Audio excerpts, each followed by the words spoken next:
नमस्कार साथियों, मैं अनु सिंह विद्रोही पेश हूँ फिर एक और इंटरेस्टिंग टॉपिक के साथ में।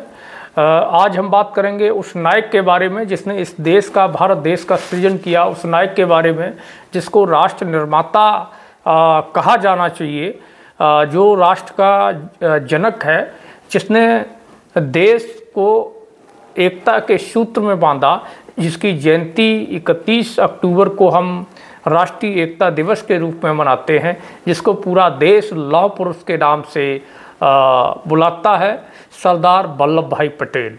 एक ऐसा नायक जिसने देश की आज़ादी के लिए संघर्ष किया, कई बार जेल गए, महात्मा गांधी के साथ रहे। एक ऐसा नायक जिसने प्रधानमंत्री के पद को ठोकर मार दी। एक ऐसा नायक जिसने ब्रिटिश हुकूमत की तरफ से आ रहे बड़े बड़े ऑफर्स को, नौकरियों के जो ऑफर थे, उसको ठुकरा दिया और राष्ट्र की सेवा में समर्पित हो गया। हम आज उस नायक के बारे में बात करेंगे, सरदार वल्लभ भाई पटेल। सरदार वल्लभ भाई पटेल का जन्म 31 अक्टूबर 1875 को गुजरात के नादियाड गांव में हुआ था। इनके पिता का नाम झाबेर भाई पटेल और माता का नाम लाडवा देवी था। अपने पिता की ये चौथी संतान थे, 6 भाई बहन थे। वल्लभ भाई पटेल की शादी महज 16 साल की उम्र में हो गई थी। इनकी 2 संतानें थीं। 1891 में शादी हुई थी। 2 संतानें थीं, एक बेटी थी मणिबेन पटेल और एक बेटा था दया भाई पटेल। 1909 में इनकी पत्नी का निधन हो गया था, जब इनके बच्चे छोटे छोटे थे। शुरुआती जो शिक्षा है वो कर्मसाड़ के प्राथमिक विद्यालय और गुजरात हाई स्कूल से हुई। उसके बाद ये 1913 में बैरिस्टर की पढ़ाई के लिए लंदन चले गए और इंसाफ कोर्ट कॉलेज से अपनी लॉ की पढ़ाई की और सर्वाधिक अंक ला करके कॉलेज में इन्होंने उस समय टॉप किया और वापस अहमदाबाद आकर के अपनी वकालत शुरू कर दी। उस समय जब अहमदाबाद आकर इन्होंने वकालत शुरू की, क्योंकि कॉलेज में इन्होंने टॉप किया था, सर्वाधिक अंक हासिल किए थे और इनकी जो बुद्धिमत्ता थी, जो बौद्धिक क्षमता थी, जो दक्षता थी, उसको देखते हुए ब्रिटिश हुकूमत ने सरदार वल्लभ भाई पटेल को एक से एक बड़े से बड़े ऑफर नौकरी के लिए दिए, लेकिन उन्होंने उन सारे ऑफर्स को ठुकरा दिया और अपनी वकालत करते रहे। उसके बाद सरदार वल्लभ भाई पटेल जो है महात्मा गांधी के प्रभाव में आए और भारत के स्वतंत्रता आंदोलन में शामिल हो गए। सरदार वल्लभ भाई पटेल छुआछूत के, जाति भेद के, महिलाओं के साथ अत्याचार के दूर विरोधी रहे हैं, जिसके खिलाफ वो लगातार अपनी आवाज़ उठाते रहे। 1918 खेड़ा डिवीज़न में सूखा पड़ा, अकाल पड़ा और वहाँ के किसानों ने गांधी जी के नेतृत्व में आंदोलन शुरू कर दिया। खेड़ा संघर्ष शुरू हुआ। जो बड़ा हुआ कर था, उस कर को कम करने की मांग को लेकर के ये आंदोलन शुरू हुआ था और गांधी जी को ये पता था कि वो इस आंदोलन में बहुत ज़्यादा समय नहीं दे सकते, इसलिए उन्होंने एक ऐसे व्यक्ति की खोज शुरू की जो उनकी अनुपस्थिति में इस आंदोलन का नेतृत्व अच्छे से कर सके और इसको सफल बना सके। तो फिर उन्होंने सरदार वल्लभ भाई पटेल को इसके लिए चुना और खेड़ा जो किसान आंदोलन था उसका नेतृत्व सरदार वल्लभ भाई पटेल ने पूरी मजबूती के साथ किया, जिसके आगे ब्रिटिश हुकूमत को झुकना पड़ा और किसानों की मांगों को मानना पड़ा। 1920 में असहयोग आंदोलन, स्वदेशी खादी वस्तुओं को अपनाना और विदेशी कपड़ों की होली जलाने का जो आंदोलन था गांधी जी का, उसमें भी सरदार वल्लभ भाई पटेल का पूरा साथ रहा और गांधी जी के जो शांतिपूर्ण तरीके से देशव्यापी आंदोलन होते थे, जैसे स्वराज आंदोलन, भारत छोड़ो आंदोलन, दांडी यात्रा समेत तमाम जो आंदोलन थे, उन सभी आंदोलनों में सरदार वल्लभ भाई पटेल आज़ादी के आंदोलनों में लगातार गांधी जी के साथ शामिल रहे। इसके बाद 1928 में बारडोली सत्याग्रह, जो उस समय का किसानों का सबसे बड़ा आंदोलन था।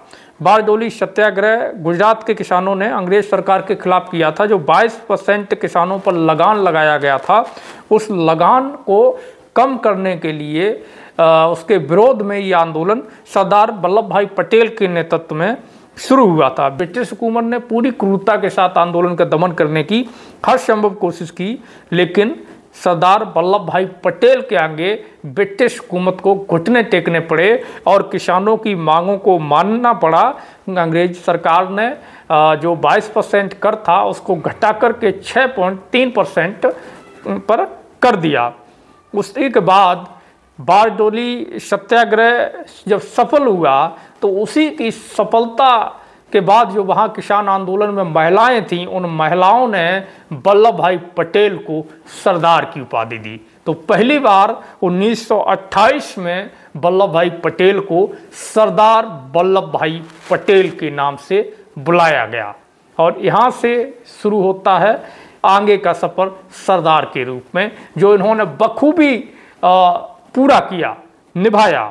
उसके बाद लगातार जो है वल्लभ भाई पटेल का जो राजनीतिक जीवन रहा उसमें भी जो अहमदाबाद गुजरात में निगम के चुनाव हुए उनमें 1922, 1924 और 1927 में लगातार वो अहमदाबाद निगम के अध्यक्ष चुने गए। 1931 में वल्लभ भाई पटेल ने कांग्रेस के 36वें जो अधिवेशन था उसकी जो स्वागत समिति थी गुजरात की, उसके वो अध्यक्ष रहे और लगातार 1945 तक सरदार वल्लभ भाई पटेल इसके अध्यक्ष रहे।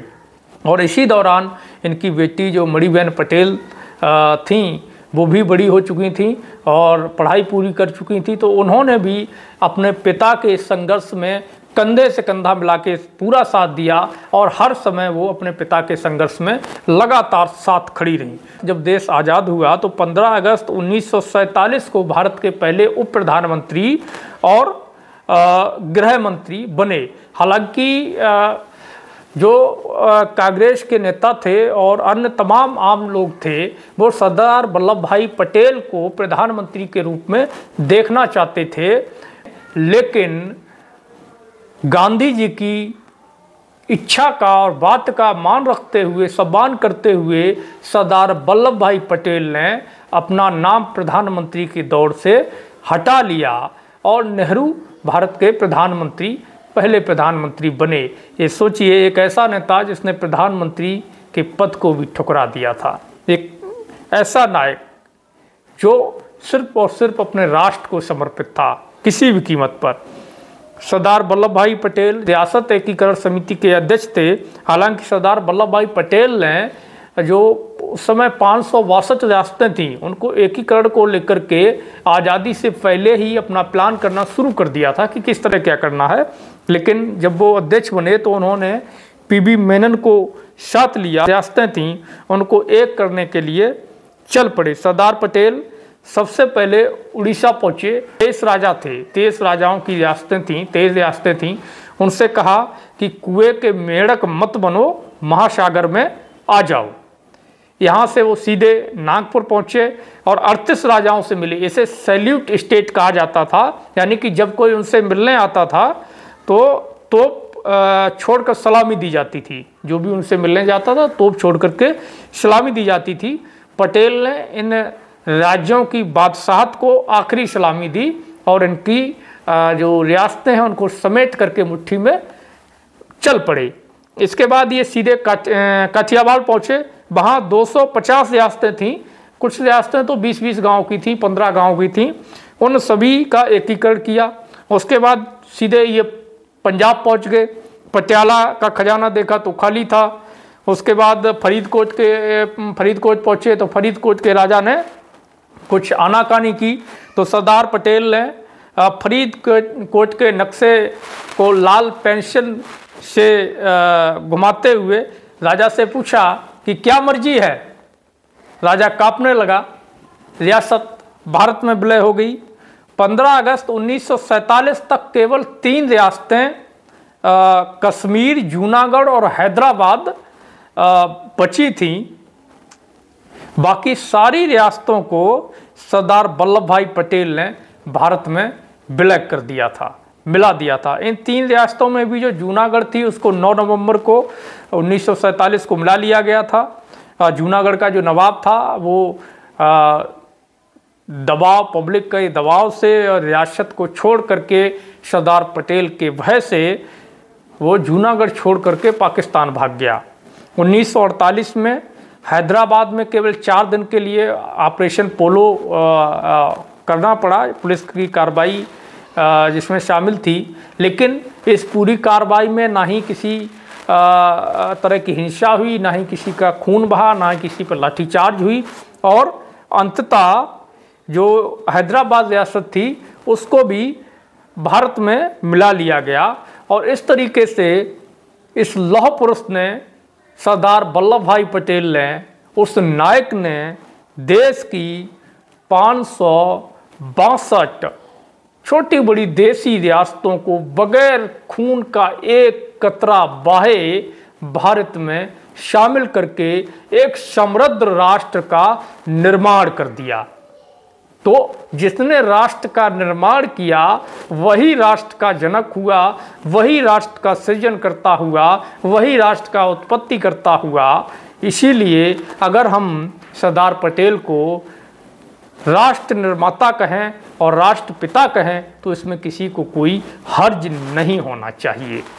इसके बाद अब सवाल आता है कश्मीर रियासत का। तो कश्मीर रियासत पर अगर सरदार वल्लभ भाई पटेल की बात मानी गई होती तो कश्मीर उसी समय पूर्णतः भारत में विलय हो चुका होता। लेकिन इस मसले को पंडित नेहरू ने अपने पास रखा हुआ था, इसलिए सरदार पटेल इस पर बहुत कुछ नहीं कर पाए। तो सरदार पटेल 30 जनवरी 1948 को महात्मा गांधी की हत्या के बाद आरएसएस पर प्रतिबंध लगा देते हैं, आरएसएस को बैन कर देते हैं। और सरदार पटेल का जो जीवन है संघर्ष भरा रहा, दृढ़ निश्चयी रहे। उन्होंने जो ठान लिया वो उन्होंने किया।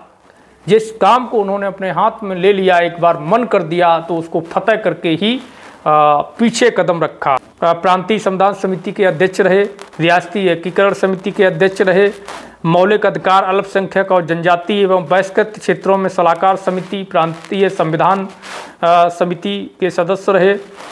सरदार वल्लभ भाई पटेल का 15 दिसंबर 1950 को बॉम्बे के बिरला हाउस में दूसरी बार दिल का दौरा, हार्ट अटैक होने से उनका निधन हो गया। और इस तरीके से 15 दिसंबर 1950 को राष्ट्र का निर्माता लौह पुरुष सरदार वल्लभ भाई पटेल हमेशा के लिए अपने प्यारे राष्ट्र और राष्ट्र की प्यारी जनता को हमेशा हमेशा के लिए अलविदा कह के चला गया। 1991 में बाद में भारत सरकार ने सरदार वल्लभ भाई पटेल को भारत रत्न का सम्मान देकर के उनको सम्मानित किया। तो ये पूरी कहानी थी उस लौह पुरुष का। पूरा जीवन संघर्ष था जिसने इस भारत का सृजन किया, जिसने इस राष्ट्र का सृजन किया, जिसने 562 छोटे छोटे टुकड़ों में बिखरे भारत के भूखंड को, देसी रियासतों में बिखरे इन टुकड़ों को उसने उठाया और भारत नाम की एक धागे में पिरो करके एक राष्ट्र का निर्माण किया। तो ऐसे लौह पुरुष, दृढ़ निश्चयी राष्ट्र निर्माता सरदार वल्लभ भाई पटेल को ये देश हमेशा ही याद रखेगा, ये देश हमेशा ही उनका कर्जदार रहेगा, उनका एहसानमंद रहेगा। और हमेशा ही उनके आदर्शों पर इस देश का जो नौजवान है, जो इस देश का किसान है, वो चल करके उनके सपनों का राष्ट्र बनाने के लिए दृढ़ संकल्पित होगा। आपको जानकारी अच्छी लगी हो तो आगे शेयर करिए, कमेंट में प्रतिक्रिया दीजिए और हमें बताइए कि आप अगला वीडियो किस टॉपिक पे देखना पसंद करेंगे। हमारे चैनल को सब्सक्राइब जरूर कर लें, नोटिफिकेशन को ऑन कर लें। मिलते हैं फिर अगले एक इंटरेस्टिंग टॉपिक पर, तब तक के लिए धन्यवाद।